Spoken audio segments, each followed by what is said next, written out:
എൻ്റെ ഇന്നത്തെ വീഡിയോയിൽ ഞാൻ സംസാരിക്കാൻ പോകുന്നത് നമുക്കെല്ലാവർക്കും പ്രിയപ്പെട്ട കൊല്ലം സുധിച്ചേട്ടൻ്റെ ഭാര്യയായ രേണുവിനെ കുറിച്ചാണ്. ഞാൻ ഈ വീഡിയോയിൽ അവരെ അനുകൂലിച്ചും പ്രതികൂലിച്ചും സംസാരിക്കുന്നുണ്ട്. ഇതെൻ്റെ വ്യക്തിപരമായിട്ടുള്ള അഭിപ്രായമാണ്. ഒരുപാട് വീഡിയോസ് ഞാൻ അവരെക്കുറിച്ചിട്ടുള്ള വീഡിയോസ് യൂട്യൂബിൽ കണ്ടു. അതിലവരെ സപ്പോർട്ട് ചെയ്ത് സംസാരിക്കുന്നവരുണ്ട്, അവരെ സപ്പോർട്ട് ചെയ്യാണ്ട് സംസാരിക്കുന്നവരുണ്ട്. അപ്പോൾ ഞാൻ എൻ്റെ പോയിൻ്റ് ഓഫ് വ്യൂവും കൂടി ഒന്ന് പറയാമെന്ന് വിചാരിക്കുന്നു. എത്ര പേർക്ക് ഇത് ഉൾക്കൊള്ളാൻ പറ്റുമെന്ന് ഉള്ളതറിയില്ല. നിങ്ങളെല്ലാവരും എൻ്റെ അഭിപ്രായത്തിനോട് യോജിക്കുന്നുണ്ടെങ്കിൽ എന്നെ സപ്പോർട്ട് ചെയ്യണം. ഇതുപോലെ നമ്മുടെ സോഷ്യൽ മീഡിയാസിൽ വരുന്ന ഒരുപാട് ന്യൂസിൻ്റെ എൻ്റെ ഒരു പോയിൻ്റ് ഓഫ് വ്യൂ പറയാനായിട്ട് ഞാൻ ഈ ചാനൽ യൂസ് ചെയ്യുന്നതായിരിക്കും. ഫസ്റ്റ് ടൈമാണ് ഇതുപോലൊരു റിയാക്ഷൻ വീഡിയോസും കാര്യങ്ങളൊക്കെ ചെയ്യുന്നത്. അപ്പോൾ അതിൻ്റേതായിട്ടുള്ള തെറ്റുകുറ്റങ്ങളുണ്ടാകും. അപ്പോൾ എല്ലാവരും ക്ഷമിക്കണം. നിങ്ങളുടെ സപ്പോർട്ട് എനിക്ക് വേണം.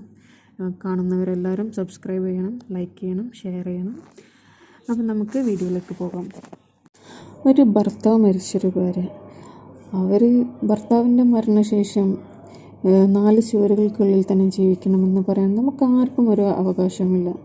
ഇത് ഞാൻ പറയാൻ കാരണം ഒരുപാട് രേണുവിൻ്റെ വീഡിയോസിൻ്റെ അടിയിൽ വരുന്ന ഓരോ കമൻസിനെ അടിസ്ഥാനമാക്കിയിട്ടാണ് സംസാരിക്കുന്നത്. ഞാനിതിൽ രേണുവിനെ അനുകൂലിച്ചും പ്രതികൂലിച്ചും സംസാരിക്കുന്നുണ്ട്. കാരണം തെറ്റ് രേണുവിൻ്റെ ഭാഗത്തുമുണ്ട്, എന്നാൽ ശരിയും രേണുവിൻ്റെ ഭാഗത്തുണ്ട്. ഇത് രണ്ടും എനിക്ക് കാണാൻ പറ്റിയത് കൊണ്ടാണ് ഞാൻ സംസാരിക്കുന്നത്. എനിക്ക് പേഴ്സണലി രേണുവിനെ അറിയില്ല. ഞാൻ ഈ സോഷ്യൽ മീഡിയയിൽ ഉള്ള ടോപ്പിക്കിനെ ഞാൻ വിലയിരുത്തിയ അടിസ്ഥാനത്തിലാണ് ഞാൻ സംസാരിക്കുന്നത്. രേണുവിന് ഇപ്പോൾ ഒരുപാട് നെഗറ്റീവ്സ് വന്നുകൊണ്ടിരിക്കുകയാണ്. അതിൻ്റെ ഏറ്റവും ഒരു വലിയൊരു പങ്ക് രേണുവിന് തന്നെയുണ്ട്. കാരണം രേണുവിൻ്റെ വസ്ത്രധാരണയിൽ നമുക്ക് ഒരിക്കലും ഒരു സ്ത്രീ ഇങ്ങനെ മൂടിക്കെട്ടി നടക്കണമെന്നൊന്നും നമ്മൾ പറയുന്നില്ല. പക്ഷെ നമ്മൾ സമൂഹം എങ്ങനെയാണെന്ന് ഇപ്പോൾ ചെറിയ കുട്ടികൾക്ക് പോലും മനസ്സിലാക്കി പഠിപ്പിച്ചു കൊടുക്കേണ്ട ഒരു കാലമാണ്. ഒരു പെണ്ണിൻ്റെ ശരീരത്തിൻ്റെ ഏതെങ്കിലും ഒരു ഭാഗം നീങ്ങിയാൽ അത് ആസ്വദിക്കാൻ നടക്കുന്ന ഒരുപാട് ചെകുത്താൻ കൂട്ടങ്ങൾ നമുക്ക് ചുറ്റുമുള്ളതാണ്. അപ്പോൾ നമ്മൾ അറിഞ്ഞുകൊണ്ട് തന്നെ നമ്മുടെ ശരീരത്തിൻ്റെ ഓരോ ഭാഗങ്ങൾ കാണിക്കാൻ തുടങ്ങിക്കഴിഞ്ഞാൽ നമുക്ക് വരുന്ന നെഗറ്റീവ്സ് അത് നമുക്ക് പറയാൻ പറ്റുന്നതിലും അപ്പുറമായിരിക്കും. രേണുവിൻ്റെ ഫോട്ടോഷൂട്ട്, റീൽസ്, വീഡിയോസ് ആൻഡ് രേണുവിൻ്റെ ഇൻ്റർവ്യൂസ് ഇതെല്ലാം കണ്ടൊരു വ്യക്തിയാണ് ഞാൻ. രേണു ഒരുപാട് മൂവ് ഓൺ ആയിട്ടുണ്ട്. സുധിച്ചേട്ടൻ്റെ മരണം രേണുവിനെ ഒരുപാട് ബാധിച്ചിട്ടുണ്ടെങ്കിലും അതിനെല്ലാം മൂവ് ഓൺ ആയിട്ട് രേണു പുതിയൊരു ലൈഫിലേക്ക് വീണ്ടും തിരിച്ചു വന്നതിൽ ഒരുപാട് സന്തോഷിച്ചൊരു വ്യക്തി എന്ന നിലയിൽ രേണു പറഞ്ഞ കുറച്ച് കാര്യങ്ങൾ ഞാനിവിടെ എടുത്തു പറയുകയാണ്. രേണുവിന് ആക്ടിങ് ഒത്തിരി ഇഷ്ടമാണെന്ന് പറഞ്ഞിട്ടുണ്ട്. അതേപോലെ അത് പാഷനാണെന്നുള്ളത് പറഞ്ഞിട്ടുണ്ട്. നമ്മളൊക്കെ ഒരു മൂവിയിൽ നമുക്കൊരു കഥാപാത്രം തരാണെങ്കിൽ നമ്മൾ അതിനുമായിട്ട് സെറ്റാവണം. മാനസികമായിട്ടും ശാരീരികമായിട്ടും നമ്മൾ അതിനോട് സെറ്റായി. ഇപ്പം നമുക്ക് അവർ തരുന്ന കോസ്റ്റ്യൂംസ് ഇട്ട് നമ്മൾ ആ രീതിയിൽ നമ്മൾ ആ ക്യാമറയ്ക്കും ഇതിൻ്റെ മുന്നിൽ നമ്മൾ അഭിനയിച്ച് അത് കഴിഞ്ഞാൽ കട്ട് നമ്മൾ ചില കാര്യങ്ങൾ നമ്മൾ അത് ക്യാമറ കഴിഞ്ഞാലും നമ്മൾ മനസ്സിലോട്ട് കൊണ്ടു നടക്കും. അതാണ് ഈ വ്യൂവേഴ്സിൻ്റെ ഒരു പ്രശ്നം. ഇത് 4 ആൾക്കാരുടെ മുന്നിൽ വെച്ച് ചെയ്യുന്ന ഒരു വീഡിയോ ആണ്. ഇപ്പോൾ രേണുവിൻ്റെയും ദാസേട്ടൻ്റെയും ആ ഒരു വീഡിയോ ആണ് ഞാൻ ഫസ്റ്റ് സംസാരിക്കുന്നത്. ആ വീഡിയോ എന്ന് പറഞ്ഞാൽ അവർ മറ്റേ ചന്തുപൊട്ട് എന്ന മൂവിയിലെ ആ സോങ് റീക്രിയേറ്റ് ചെയ്ത ആ വീഡിയോ അതുപോലെ തന്നെയാണ് ആ സിനിമയിലും ഉണ്ടായിരുന്നത്. അപ്പം കുറച്ച് വൾഗറായിട്ടുള്ള ഒരു രീതിയിലുള്ള ഒരു സോങ് ആയിരുന്നു ആ പാട്ട്. അപ്പോൾ ഒരു റീക്രിയേഷൻ എന്ന് പറയുമ്പോൾ അതേപോലെ തന്നെയാണ് അവരത് ഫോളോ ചെയ്തിട്ടുള്ളത്.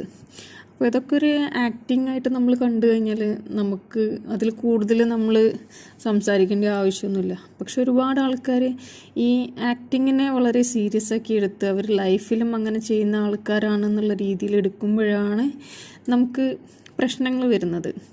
ഇപ്പോൾ ഏതൊരു മൂവി ആയിക്കോട്ടെ, ഒരു ആക്ടർ ഒരു കഥാപാത്രം അവതരിപ്പിച്ച് കഴിഞ്ഞാൽ അവർ നെക്സ്റ്റ് മൂവി കിട്ടുമ്പം വേറൊരു കഥാപാത്രമായിട്ട് മാറും. അപ്പോൾ ഇതൊക്കെ ഒരു ആക്ഷൻ ക്യാമറ കട്ടിൻ്റെ ഉള്ളിലുള്ള കാര്യങ്ങളാണ്. അതിനെ നമ്മൾ ഒരുപാട് അങ്ങോട്ട് വലിച്ചു നീട്ടിയിട്ട് കൊണ്ടുപോകാത്തതാണ് ഏറ്റവും നല്ലത്. പക്ഷേ ഫോട്ടോഷൂട്ടിൻ്റെ കാര്യത്തിൽ ഞാൻ രേണുവിൻ്റെ കൂടെയല്ല.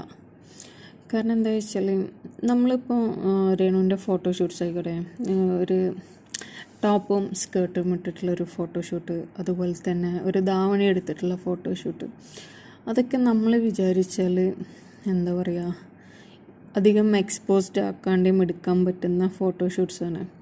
ഇപ്പോൾ രേണുവിൻ്റെ ആ ഫോട്ടോസിലൊക്കെ അത്യാവശ്യം നല്ല രീതിയിൽ എക്സ്പോസ്ഡ് ആയിട്ടാണ് കാണിക്കുന്നത്.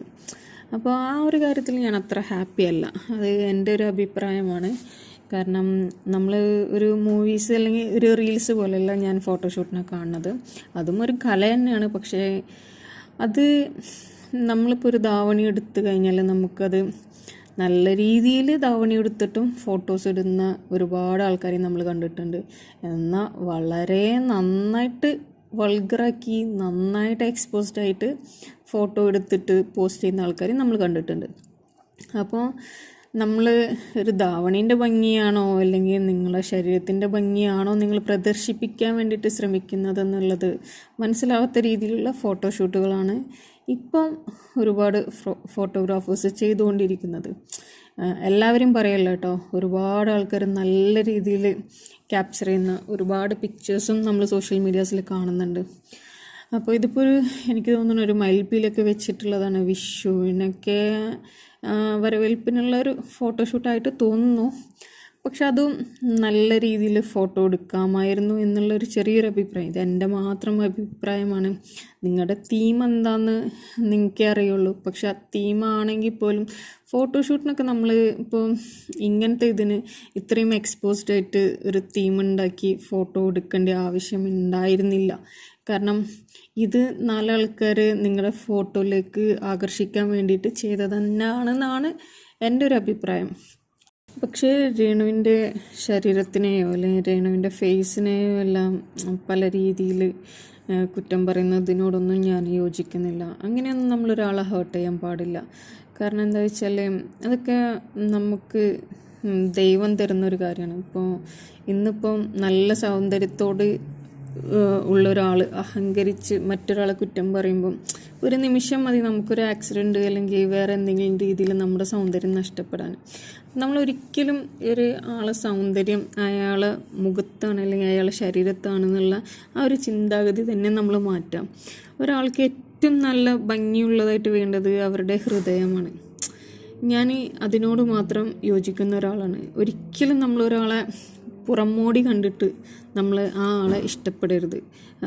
വെൽ ഡ്രസ്ഡ് ആയിക്കോട്ടെ അല്ലെങ്കിൽ ഭയങ്കര കാണാൻ ക്യൂട്ടായിക്കോട്ടെ, അതിലൊന്നും നമ്മൾ വീഴാൻ പാടില്ല.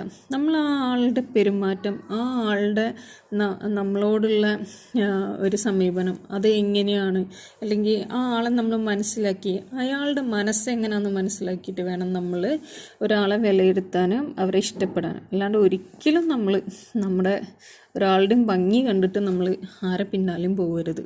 ഇപ്പോൾ രേണുവിൻ്റെ ഫോട്ടോഷൂട്ടിൽ തന്നെ ഒരുപാട് നെഗറ്റീവ്സുകൾ കമൻസ് വന്നിട്ടുണ്ട്. ഒരുപാട് വായിക്കാൻ തന്നെ തോന്നുന്നില്ല.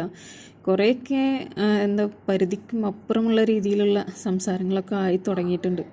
അപ്പോൾ രേണുവിനോട് പറയാനുള്ളത്, നമ്മളൊരു റീക്രിയേഷൻ റീൽസ് ഇതൊക്കെ നമുക്ക് ഒരു ആക്ടിങ് എന്ന രീതിയിൽ കണ്ടിട്ട് നമ്മൾ തള്ളുകയാണെങ്കിലും ഈ ഫോട്ടോഷൂട്ട്സുകൾ അങ്ങനത്തെ കാര്യങ്ങളൊക്കെ ചെയ്യുമ്പോൾ അറ്റ്ലീസ്റ്റ് ഒന്ന് സ്വന്തം ബോഡി കുറച്ചൊന്ന് കവർ ചെയ്തിട്ട് ഫോട്ടോസ് എടുത്ത് പോസ്റ്റ് ചെയ്യാൻ വേണ്ടിയിട്ട് ശ്രമിക്കാം. പിന്നെ ഒരു കാര്യം എന്താണെന്ന് വെച്ചാൽ ഇതൊക്കെ പോസ്റ്റ് ചെയ്യുമ്പം ഇതിനെ അനുകൂലിക്കുന്നവരും പ്രതികൂലിക്കുന്നവരും ഉണ്ടാവും. അപ്പം അത് നമ്മൾ ആ രീതിയിൽ എടുക്കുക. അപ്പോൾ എന്തായാലും ഇതുപോലത്തെ ഒരു എക്സ്പോസ്ഡ് ആയിട്ടുള്ള ഫോട്ടോ വരുമ്പം അതിനെ പച്ചക്ക് പറയുന്ന ഒരു കൂട്ടം സമൂഹം നമ്മുടെ കൂട്ടത്തിലുണ്ട്. കാരണം നമ്മൾ പോസ്റ്റ് ചെയ്യുന്നത് കൊണ്ടാണ് അവരവരുടെ അഭിപ്രായങ്ങൾ പറയുന്നത്. അവർക്ക് അവരുടെ അഭിപ്രായങ്ങൾ പറയാനുള്ള സ്വാതന്ത്ര്യവുമുണ്ട്. രേണുവിൻ്റെ ശരീരം കാണിക്കാനുള്ള സ്വാതന്ത്ര്യവുമുണ്ട്. അപ്പോൾ ഇതിലിപ്പോൾ രേണുവിനെ തെറ്റും പറയാൻ പറ്റില്ല, എന്നാൽ നല്ലതൊന്നും പറയാൻ പറ്റാത്തൊരവസ്ഥയാണ്. പക്ഷേ ഒരു പറ്റം ആൾക്കാർ ഇയാളെ ഒന്ന് നെഗറ്റീവായിട്ട് പോർട്രേ ചെയ്യാൻ വേണ്ടിയിട്ട് വേറെ ഒരുപാട് കാര്യങ്ങൾ ചെയ്യുന്നുണ്ട്. ഇപ്പം ഞാൻ യൂട്യൂബിൽ തന്നെ ഒരു റീൽസ് കണ്ടായിരുന്നു. രേണു ഇരുന്നിട്ട് അപ്പോഴേക്കും രേണുവിൻ്റെ വയറും ബ്രസ്റ്റിൻ്റെ ഭാഗവും ഇങ്ങനെ ഫോക്കസ്ഡ് ആയിട്ട് കാണിക്കുന്ന രീതിയിൽ വളരെ സ്ലോ മോഷനായിട്ട് വളരെ കഷ്ടപ്പെട്ടിട്ട് എഡിറ്റ് ചെയ്തിട്ട് ഇട്ടിരിക്കുകയാണ്. അപ്പം അങ്ങനെയും നമ്മളെ പോർട്രേ ചെയ്യാൻ വേണ്ടിയിട്ട് നിൽക്കുന്ന ഒരു പറ്റം ആൾക്കാരും നമുക്ക് ചുറ്റുമുണ്ട്. അപ്പോൾ ഈ നെഗറ്റീവ്സുകൾ നമ്മളെ കയ്യിൽ നിന്നും പോകുന്നുണ്ട്. അപ്പോൾ നമുക്ക് നെഗറ്റീവ്സുകൾ വരാണ്ടിരിക്കാൻ വേണ്ടിയിട്ട് നമ്മളാണ് സൂക്ഷിക്കേണ്ടത്. അപ്പോൾ ആക്ടിങ്ങിനെ ആക്ടിങ് ആയിട്ട് കാണാം, പക്ഷേ എങ്കിലും നമ്മൾ എന്താ പറയുക ഫോളോ ചെയ്യേണ്ടത്, അല്ലെങ്കിൽ നമ്മൾ നമ്മുടെ ശരീരത്തിനെ അധികം എക്സ്പോസ്ഡ് ആക്കിയിട്ട് മറ്റുള്ളവർക്ക് കാണിച്ചു കൊടുക്കാണ്ടിരുന്നു കഴിഞ്ഞാൽ നമുക്ക് നെഗറ്റീവുകൾ വരുന്നതും കുറയും. അപ്പോൾ അത് ചെയ്യാൻ പറ്റുന്നത് രേണുവിന് മാത്രമാണ്.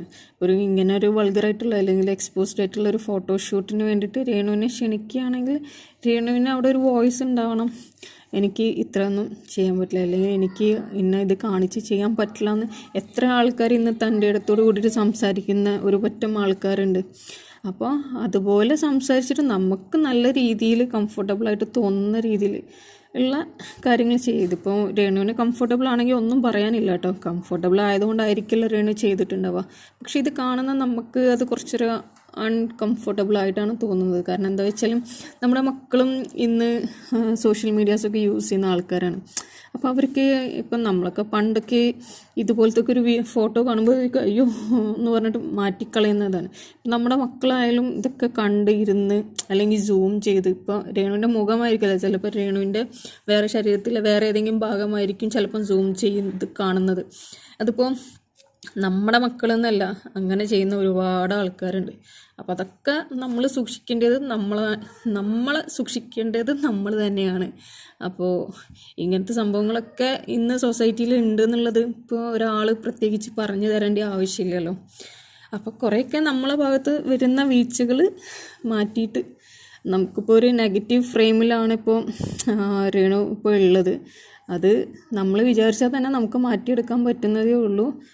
അപ്പോൾ രേണുവിൻ്റെ ഇഷ്ടമാണ് ഇനി മുന്നോട്ടേക്ക് എങ്ങനെ പോകണം എന്നുള്ളത്. ഞാൻ ഒരു ചെറിയൊരു വ്യൂവർ എന്ന രീതിയിൽ എനിക്ക് തോന്നിയ കാര്യങ്ങൾ ഞാൻ പറഞ്ഞതേ ഉള്ളൂ. ഇത് എത്ര പേർക്ക് ദഹിക്കുമെന്നുള്ളത് അറിയില്ല, എത്ര പേര് എൻ്റെ ചിന്തകളോട് അനുകൂലിക്കുന്നവരാണെന്നുള്ളത് അറിയില്ല. അപ്പോൾ എന്നെ സപ്പോർട്ട് ചെയ്യുന്നവർ, അല്ലെങ്കിൽ എൻ്റെ ചിന്താഗതി ശരിയാണെന്ന് തോന്നുന്നവർ എന്നെ സപ്പോർട്ട് ചെയ്യാം. ഇതുപോലെ നല്ല വിഷയങ്ങൾ, ഇത് നല്ല വിഷയം നിങ്ങൾക്ക് തോന്നൂല, പക്ഷേ ഇതുപോലെ സോഷ്യൽ മീഡിയയിൽ ചർച്ച ചെയ്യുന്ന വിഷയങ്ങളുമായിട്ട് എൻ്റെ ഒപ്പീനിയനായിട്ട് ഇൻഷാ അല്ലാഹ് ഞാൻ വരും. അപ്പോൾ എന്നെ സപ്പോർട്ട് ചെയ്യാൻ താല്പര്യമുള്ളവർ എന്നെ സപ്പോർട്ട് ചെയ്യണം. നിങ്ങളുടെ സപ്പോർട്ട് ഉണ്ടെങ്കിൽ എനിക്കും ഒരു പ്രചോദനമാവും. അപ്പോൾ എല്ലാവരും വീഡിയോ കണ്ടിട്ട് ലൈക്ക് ചെയ്യുക, ഷെയർ ചെയ്തിട്ടില്ലെങ്കിൽ അറ്റ്ലീസ്റ്റ് കമൻറ്റ് ഇട്ടിട്ട് സബ്സ്ക്രൈബ് ചെയ്യണേ.